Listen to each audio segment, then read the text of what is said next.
এইবাৰ ৰিজাল্টত আমাৰ আৰু বহুত ভাবিব লগা একো নাই, কাৰণ ৰিজাল্টটো ইলেকশ্যনৰ দিনাই আমি পাই গৈছোঁ।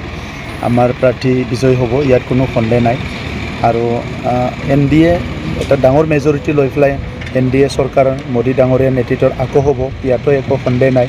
গতিকে এই নিৰ্বাচনটোৱে BTRৰ ভৱিষ্যতটো নিৰ্ণয় কৰিব, কাৰণ এই নিৰ্বাচনত বড়ো অনাবড়ো যিটো নীতি এটা কমিউনেল চিন্তা আছিলে এইটো শেষ কৰি দিলে। এই নিৰ্বাচনত ভয় ভীতৰ যিটো ৰাজনীতি ইমান বছৰ কোনোবা চলাই আছিলে, এই দোকানটোও বন্ধ কৰি দিলে।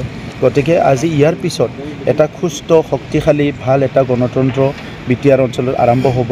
আৰু নেক্সট যোনে ইলেকশ্যন খেলিব সি যুক্তিৰ আধাৰত সি নিজৰ ইছ্যুবিলাক লৈ পেলাই নিজৰ এজেণ্ডাবিলাক লৈ পেলাই ইলেকশ্যন খেলিব লাগিব, ৰাইজক কনভিন্স কৰি পেলাই ইলেকশ্যন খেলিব লাগিব। গতিকে তেনেকুৱা এটা পৰিৱেশ দশকৰ পৰা দশকৰ পিছত BTR অঞ্চলত আহিছে। এইটোৰ কাৰণে আজি আমি চৰকাৰত আছোঁ, আমি খুব আনন্দিত হৈছোঁ যে আমাৰ সময়ত যে কোনো খুন খাৰাবা নোহোৱাকৈ, কোনো মানে তেনেকুৱা বেয়া পৰিৱেশ নোহোৱাকৈ সুন্দৰ নিৰ্বাচন আমাৰ এই লোকসভা সমষ্টিত হৈ গ'ল। এইটো সকলোৰ কাৰণে খুব ভাল এটা পৰিৱেশ। আৰু মই আপোনালোককো ধন্যবাদ জনাইছোঁ, সকলো ইয়াত কোঅৰ্ডিনেট কি কৈছে সকলো মানে ছাপোৰ্ট কৰিছে, এইকাৰণে এটা ভাল পৰিৱেশ হ'ল। আৰু এই নিৰ্বাচনত UPPL হিচাপে আমি কোনো চিন্তা কৰা নাই, আৰু BJP UPPL মিলিতো আমাৰ বহুত মানে ভাল ৰিজাল্ট, মানে ভাল এটা সংখ্যা লৈ পেলাই মোদী ডাঙৰীয়া তৃতীয়বাৰৰ কাৰণে প্ৰধানমন্ত্ৰী হ'বলৈ গৈ আছে। আৰু ভাৰতৰ ইকনমি যেনেকৈ স্পীডত আগবাঢ়ি আছে, এইটো অকল মোদী ডাঙৰীয়াৰ কাৰণে হৈছে।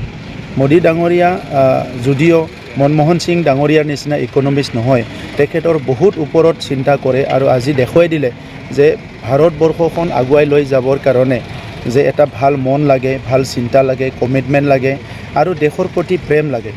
গতিকে আজি মোদী ডাঙৰীয়াৰ দেশৰ প্ৰতি প্ৰেম, দেশবাসীৰ প্ৰতি যিটো প্ৰেম আৰু দেশখন আগুৱাই লৈ যোৱাৰ কাৰণে যিটো এটা মিছন আৰু ভিজন, ইয়াৰ কাৰণে ভাৰতবৰ্ষখন বিশ্বগুৰু হ'বলৈ গৈ আছে।